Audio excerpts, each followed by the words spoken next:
எல்லாருக்கும் வணக்கம். எல்லாரும் ஹெல்த்தியாக ஹாப்பியாக இருப்பீங்கன்னு நம்புகிறேன். இன்றைக்கி சண்டே ஸ்பெஷல் வீடியோ தான் பார்க்க போகிறோம்.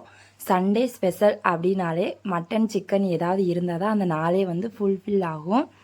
நாங்கள் வாரம் மட்டன் சிக்கன்லாம் எடுக்க மாட்டோம். ஒரு வாரம் விட்டு ஒரு வாரம் தான் எடுப்போம்.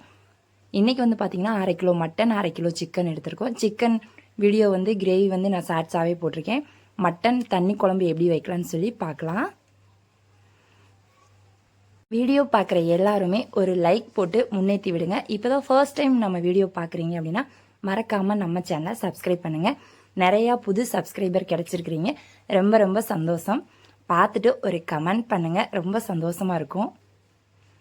ஃபஸ்ட்டு பார்த்திங்கன்னா இது வில்லேஜ் ஸ்டைல் அப்படின்றனால நம்ம செலவெல்லாம் ஃபஸ்ட்டு வறுத்து எடுத்துக்கலாம்.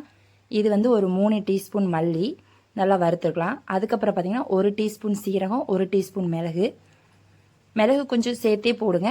அது சளியெல்லாம் இருந்தால் எடுத்துரும்.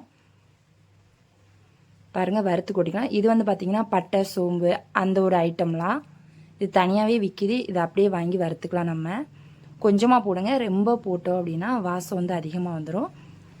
இது காஞ்ச மிளகா ஒரு 10 மிளகா எடுத்து வச்சுருக்குறோம். நல்லா கொஞ்சமாக எண்ணெய் விட்டு வறுத்து எடுத்துக்கலாம். ஒரு 20 சின்ன வெங்காயம், ஒரு 5 பல் பூண்டு, ஒரு சின்ன இஞ்சி துண்டு, கொஞ்சமாக கருவேப்பிலை, ஒரு தக்காளி சேர்த்து நல்லா வதக்கி எடுத்துக்கலாம். ஃபஸ்ட்டு பார்த்திங்கன்னா நம்ம அந்த மிளகா இதெல்லாம் அரைச்சி வச்சுருந்தோம் பார்த்திங்களா, மிளகா மல்லி கொஞ்சம் மஞ்சள் பொடி சேர்த்து அதை ஃபஸ்ட்டு அரைச்சி எடுத்துக்கலாம். நெக்ஸ்ட்டு பார்த்திங்கன்னா ஒரு அரை மூடி தேங்காய் துருவி வச்சுருக்கோம். அதுவும் குழம்பு கொஞ்சம் லைட்டாக கெட்டியாக இருக்கிறதுக்கு கொஞ்சம் பொட்டுக்கடலை இதெல்லாம் சேர்த்து, இது தண்ணி குழம்பு தான், கொஞ்சம் அதிலே கொஞ்சம் திக்னஸ் கிடைக்கும். அதுக்கு தான் இந்த பொட்டுக்கடலை சேர்க்குறது. ஃபஸ்ட்டு அதை அரைச்சி எடுத்துக்கலாம். அதுக்கப்புறமா நம்ம வதக்கி வச்சுருக்க வெங்காயம் தக்காளி இதெல்லாம் சேர்த்து அரைச்சிக்கலாம். ஃபஸ்ட்டெல்லாம் பார்த்திங்கன்னா ஆட்டங்களில் தான் ஆட்டி அரைச்சி எடுப்போம். குழம்பு அவ்வளோ டேஸ்ட்டாக இருக்கும். இப்போ நாளுக்கு நாள் ரொம்ப சோம்பேறி அதிகமானதுனால இதிலே அரைச்சி எடுத்துறது. அதுவும் இல்லாமல் கல்லுமே இப்போ எல்லார் வீட்லேயுமே இருக்கிறது இல்லை. விரும்புகிறவங்க மட்டும் வாங்கி வச்சுக்கிறாங்க.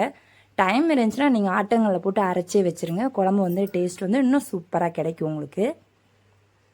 ஃபஸ்ட்டு பார்த்திங்கன்னா நம்ம மட்டனை நல்லா சூடு பண்ணிக்கலாம். நான் நல்லா கழுவி எடுத்துகிட்டு வந்துட்டேன். ஒரு தடவைக்கு 2 தடவை கழுவி எடுத்துருந்தேன். அப்புறம் நம்ம அரைச்சி வச்சுருக்க மசாலா ஐட்டத்தை சேர்த்துக்கலாம். இது வீட்டிலே ரெடி பண்ணால் தான் சூப்பராக இருக்கும் டேஸ்ட்டு. தேவையான அளவு உப்பு போட்டு தண்ணி கொஞ்சமாக விட்டு அந்த உப்பு காரம் பிடிச்சி வேகிற அளவுக்கு ஒரு அரை வேக்காடு வர்ற அளவுக்கு நல்லா வேக வச்சிடலாம். நல்லா வெந்ததுக்கப்புறம் பார்த்திங்கன்னா நம்ம அரைச்சி வச்சுருக்கோம் பார்த்திங்களா, அந்த பேஸ்ட்டை ஊற்றிட்டு நல்லா தண்ணி கொஞ்சம் நிறையாவே விட்டு நல்லா கொதிக்க விட்டுருங்க. இது தாராளமாக 5 பேர் சாப்பிட்ற அளவுக்கு வச்சுருக்கோம் தண்ணி குழம்பு. நல்லா கொதித்து கறியெல்லாம் வெந்ததுக்கப்புறம் இப்படி தாளித்து ஊற்றிட்டிங்கன்னா சூப்பரான மட்டன் தண்ணி குழம்பு ரெடி ஆயிரும். அன்னைக்கு மழை வேறு. ஃபைனலாக 2 பேராக சாப்பிட்டு முடிச்சிட்டோம். அவங்கவுங்களுக்கு எப்போ டைம் கிடைக்குதோ அப்போ சாப்பிட்டாங்க. இந்த வீடியோ பிடிச்சிருந்துச்சுன்னா லைக் பண்ணுங்கள், ஷேர் பண்ணுங்கள். மறக்காமல் நம்ம சேனலை புதுசாக பார்க்குறீங்கன்னா சப்ஸ்கிரைப் பண்ணுங்கள். நெக்ஸ்ட்டு ஒரு யூஸ்ஃபுல்லான வீடியோவோட நான் உங்களை மீட் பண்ணுறேன். அதுவரை வெயிட் பண்ணுங்கள். ஓகே, பாய்.